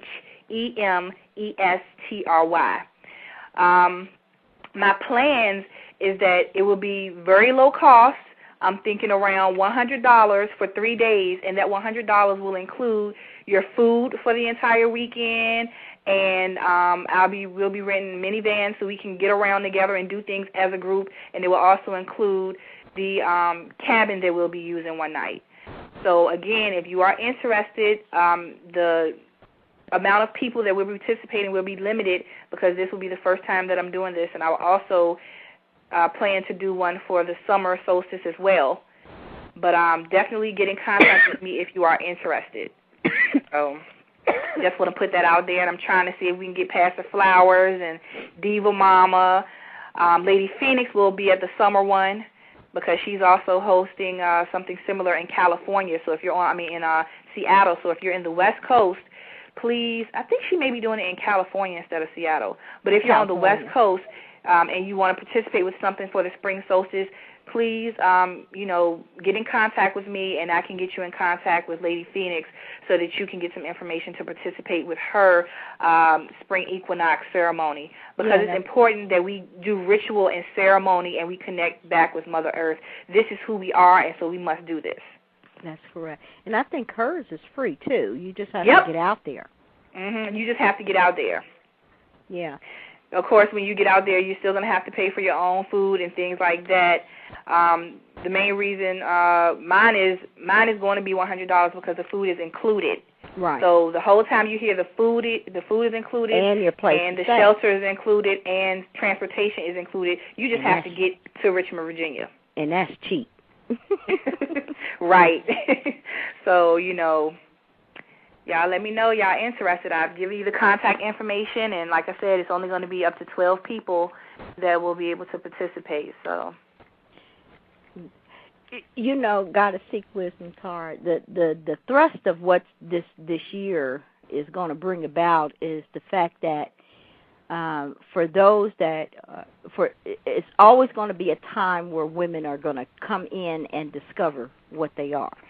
But like I told you before, it's on different levels, and those that are at different levels, just like the body, are going to have different functions within that one whole body, and so that there has to be the rituals, done, and we have to get together and start doing those again, and that's going to in the beginning be small. But as you begin to do these things and are consistent, that's the biggest thing, is consistency. Then we're able to bring in, because then you'll have a stabilized platform for other people to come in and learn from. But in the beginning, it's all going to be, because different things, these things are very important, because this year is going to bring about, if she's going to change it, she's going to have to do it. And if she doesn't know that she can do it, then she can't change it. And so we have to become to the point that we understand things like we were talking about earlier. We have to know things about anatomy, female anatomy, chemistry. We need to be teaching. You can teach your children. You can teach babies. You can put the periodical table and cut out pictures from a book to explain the properties of each and show it to little babies. I mean, why they 2 and 3 weeks old. You do this, that's a ritual. And as you do that ritual, these children will learn things where we're older trying to understand, hey, we don't know this. Because, see, everybody knows about our body but us. Oh yeah, experts at our body. And we don't know that everything is made after us.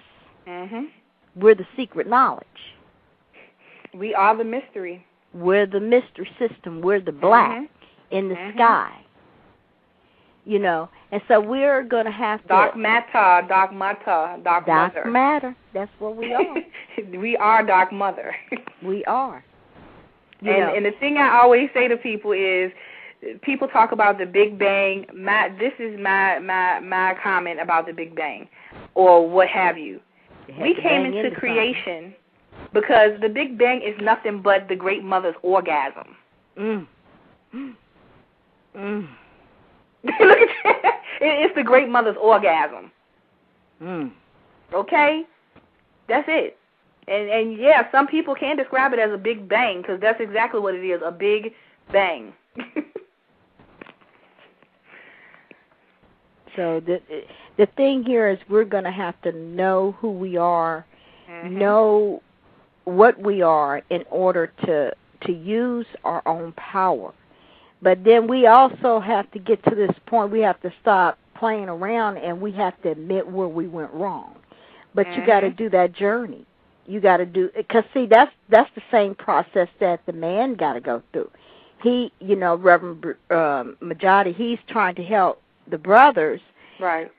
But it's still a path. It's still a process, that you got to go through. And we have to go through our own process. And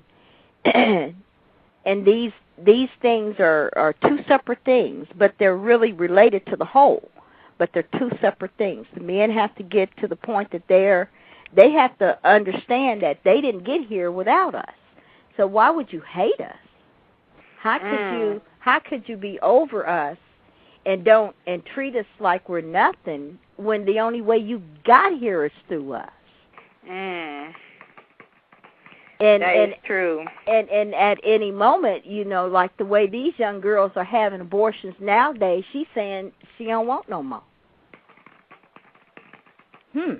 And so you can't just say, and there had really been in the past old literatures, ancient literatures, there had never been anything of a man before, because the whole ideal of goddess, was about how she birthed in creation and nurtures all things. All right, hold on one moment. We have 3 minutes remaining in the live stream. I want to thank everyone who tuned in to this show live and those who are listening to this in archive. Again, the website for Black Wombniverse is www.blackwombniverse.webs.com, and the email to reach Black Wombniverse is blackwomb@divinechemistry.com, and chemistry is spelled KHEMESTRY. Okay. Sorry, I didn't mean to interrupt, but I had to get that information. No problem. It's just that, we're going to have to, I told you early, things are going to go in such a way that in a minute she's not going to really be on the Internet, because this particular technology that they got going, it hurts us. So she is going to have to, we're basically crying aloud, trying to let everybody hear, about what she is, because there's going to come a time that she's not going to be able to do as much broadcasting as she is going to be doing her rituals. And when she gets to do her, because that's the only way she's going to change.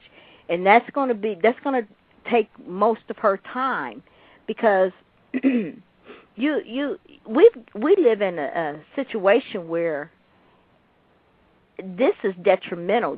The way that this world is going right now is detrimental to the black woman. One thing I want to say that is very important, and I put this in the chat room earlier, and I'm just reading an email one of the sisters just sent me, and she's in Southside Chicago. She's wanting to, she's starting to be the path of being a childbirth educator. This is of so much importance to our people and our community. We need doulas and midwives. A lot of And we need our own birthing centers for our babies. Very much so. So that is definitely going to be an upcoming show where we discuss that. If you want to look back in the archives, we have had Lydia Mana. She is in the Atlanta area, and she came on and spoke about holistic childbirth and things of that nature, doula and midwifery.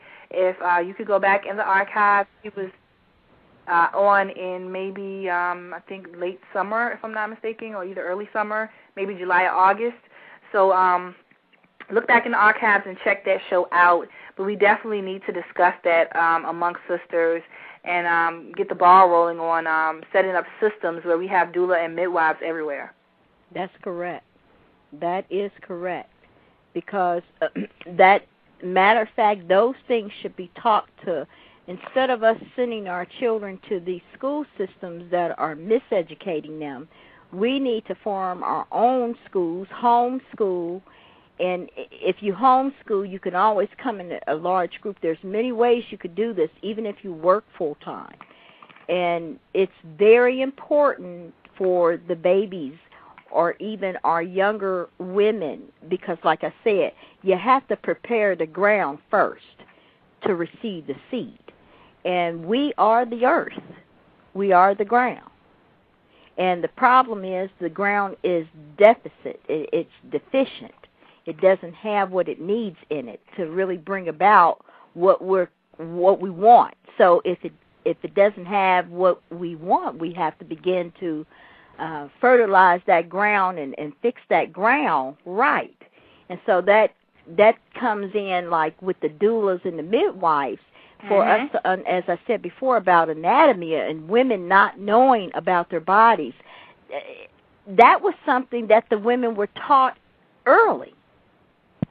That was how they learned about their bodies. And so we need a lot of them, You know, it's a very, very important because we have no idea what these hospitals were doing these past 50-some-odd years, that they've really been getting people in them, because there were people back in the day that just didn't go to the doctors and didn't go to hospitals. And how were they being healed? And so we've forgotten a lot of things, and we're depending on a system that's trying to tell us we got to have thousands and thousands of dollars, you know, even if you work, you know, the medicine that they're distributing to us is making us sick. They're telling us that this is this is going to help our sickness, when in fact it's something that's making us sick. And each generation that we continue to take this medicine, it will continue to weaken the genetic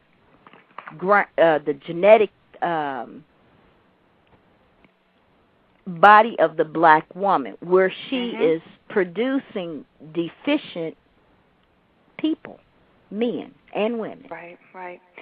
All right, family. I enjoyed doing the show today, but I must end it. I have about 30 minutes before 2 of my clients come. Y'all know I'm a cosmetologist, so it is Friday, so people come. You know how the sisters are. We like to look good. Oh, we post it. We do. That's right. So I am going to leave everyone for now. Peace and blessings. Thank you for listening to the show. And if you are interested in this retreat, make sure you please get in contact with me. I love you all. Peace and blessings. And anybody, can I say something? Sure. I'll wait. Anybody, well, women, preferably, I have a site called Ebony Women of the Diaspora, and that's like a study site. It's also a sister site. And so we really, you know, there are many of them, but I try to put on my site all the other sister sites so that you be aware. Everyone that I come up with, I put on that site. But we need to kind of start looking and getting together with other women, because that's our strength, is together. It's not individual. And it's a lot of stuff that we need to talk about where it needs to be face-to-face only. Yeah. The big problem is with quantum physics, the way you master it is to divide it from itself. So in order to refix it, you have to come back together as a whole. So we need to be educating ourselves, and this is going to be a powerful year. Yes, I feel that. We've got to get to the point that we stop blaming, and we have to just understand we are God and we are the creator, and we must get in the habit of creating what we want. This is in our hands, and it is our responsibility. We can no longer complain. We just need to shape and mold things into the way that we want them to be. So with that being said, you know, peace and blessings. Peace and blessings.